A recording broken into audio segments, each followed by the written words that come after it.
Tickle me, Jimbo. When I was a kid, people often called me Jimbo. It's what they did to kids named Jim back then. This was okay with me since I found it funny. Speaking of funny, I'm sitting and talking and listening and eating, which is just about the most fun you can have, clothed or unclothed, at least sometimes. My friend Joe is sitting and talking and eating, listening too.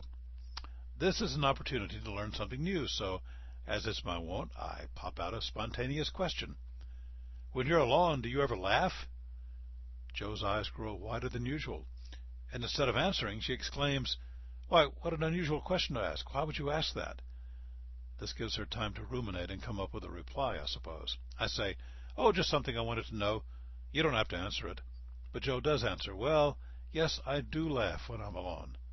I can believe this, since Joe has a wicked sense of humor. Thus, I'm satisfied. So many people I've met through the eons don't seem to have the ability to laugh at much of anything, much less at themselves, much less with themselves. I try not to hang with these folks, since I do like to laugh, especially at myself. Just observing me is something hilarious, particularly as I grow older. Added to that is life, which is increasingly hilarious as well. I grew up as a question asker, which scares some people and intrigues others. When very young, I determined that the best way to find stuff out was to ask questions. I also learned that not asking questions can lead to a very dull time, since lots of people don't ever think to ask me a question. Either they don't want to know anything about me, or they are content with being quiet and somber.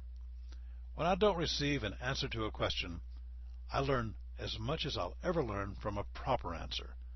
Either way, I'm going to learn something new in the process. It may not be what you hoped I would learn, but it will be a learning experience. Myself, when young, naturally gravitated to activities that required question asking, and I therefore learned a bunch.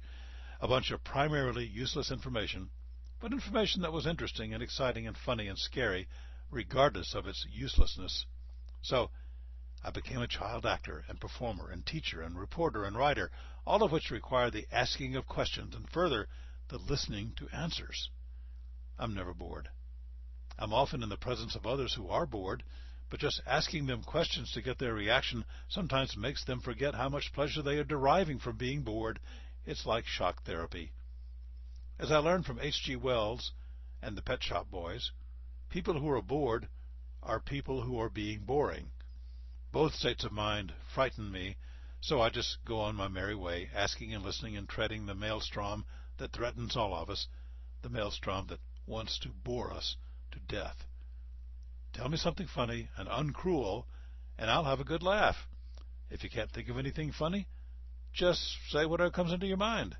Don't worry, I'll find something funny about it.